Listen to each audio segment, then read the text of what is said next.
श्रोता प्रेमियों, मैं राम सागर शास्त्री आप लोगों के समक्ष रखने जा रहा हूं एक प्रसंग, जुआरी की कथा। यह बात सभी जानते हैं कि जुए में कलयुग का निवास होता है।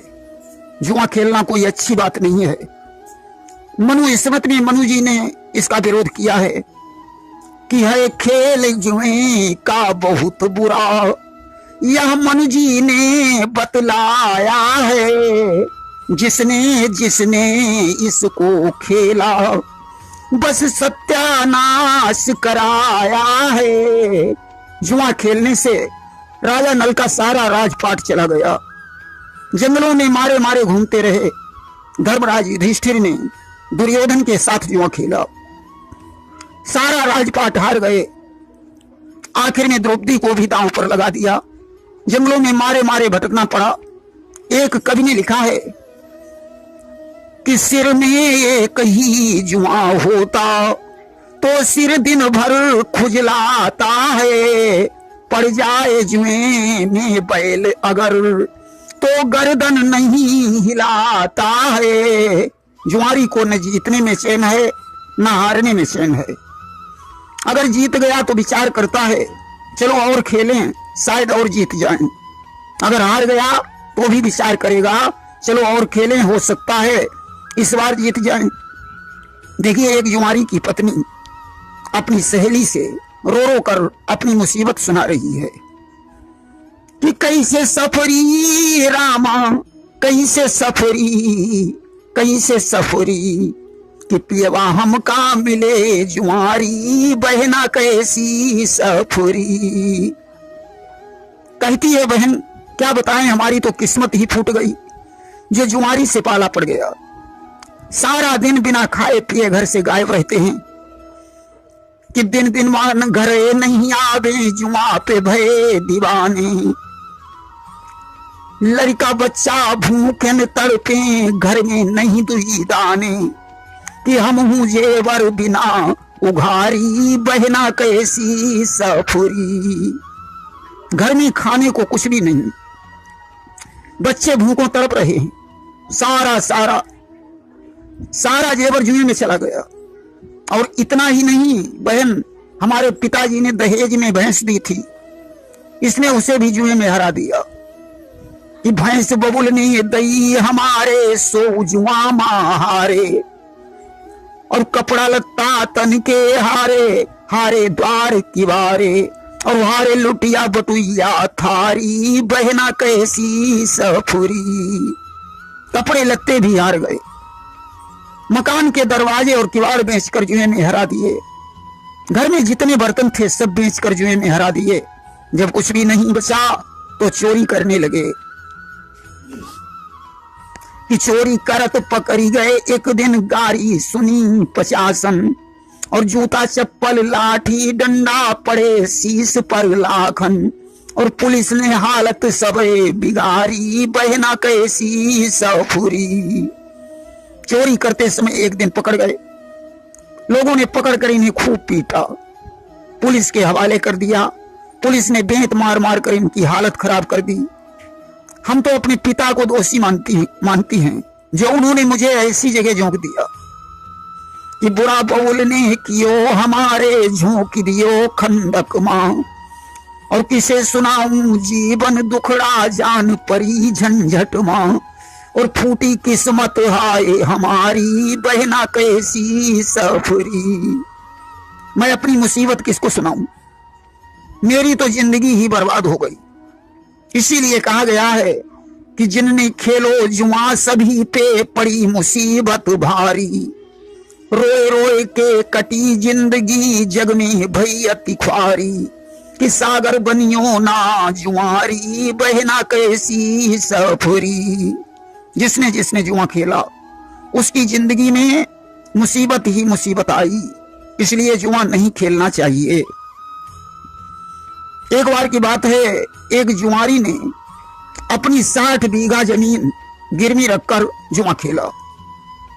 पत्नी को मार पीट कर उसका जेवर बेच दिया। शराबी और वैश्यागामी बन गया। जुआरियों की टोली हमेशा उसके पीछे लगी रहती थी। अक्सर लोग होली और दिवाली में जुआ खेलते हैं। होली का समय था। जुआरी ने अपनी पत्नी का बक्सा खोला, 10,000 रुपए निकले, जाकर जुआ खेलने लगा। भगवान की मर्जी कुछ ऐसी हुई कि वह जुए में जीत गया। कि हुई राम की कृपा, नारी को जीत गयो बलमा, और जेवर दयो बनाए भवन में, रहने लगो कलमा। रजाई गद्दा बनवायो, लीनो खेत छुड़ाए, एक टेलीविजन लायो। भैंसिया 5 बंधी द्वारे, बिल्डिंग लई बनवाए भय सब ठाट बाट न्यारे। एक मोटर साइकिल लाए, रोज नारी बैठार कानपुर स्टेशन पे जाए। जुआ अब उसने छोड़ दयो, सुख से बीते रात सभी पूरो अरमान भयो। मुसीबत विधना ने टारी, मत खेलो कोई जुआ होत है जारी की ख्वारी। घर में रजाई गद्दा भी नहीं था, जीतने पर गद्दा रजाई ले आया। खेत गिरवी रखा था, उसे छुड़ा लिया। बढ़िया मकान बनवाया, एक टेलीविजन और 5 भैंस ले आया। बढ़िया सी मोटरसाइकिल खरीदी, पत्नी को बैठार कर रोज कानपुर की सैर करने लगा। उसने जुआ खेलना बिल्कुल बंद कर दिया। देखिए, गलतियों को बार बार दोहराना नहीं चाहिए। पहली बात तो जुआ खेलना ही अच्छी बात नहीं है। जानते हो ताश में कितने पत्ते होते हैं? 52। 52 का मतलब होता है छल। राजा बलि को छलने के लिए भगवान ने 52 रूप बनाया था, और 2 ही कदम में तीनों लोक नाप लिए। देखिए, राजा बलि भी पूर्व जन्म में एक जुआरी था। एक बार वह जुए में जीता तो उसने अपनी प्रेमिका वैश्या के लिए एक सुंदर हार बनवाया। विचार करता है यह हार प्रेमिका को भेंट करेंगे तो वह बड़ी प्रसन्न होगी, परंतु सत्य कहा गया है, क्षणैव नैव जानामि विधाता किं करिष्यसि। एक क्षण का पता नहीं है कि विधाता क्या करने वाला है। उस जुआरी का कागज पूरा हो चुका था। रास्ते में उसके पैर डगमगाने लगे।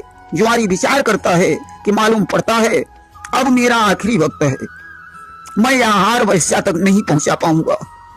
वहीं रुक गया और अपनी प्रेमिका से क्षमा मांगने लगा कि हे प्यारी मुझे क्षमा करना, मैं पास तुम्हारे आ न सका।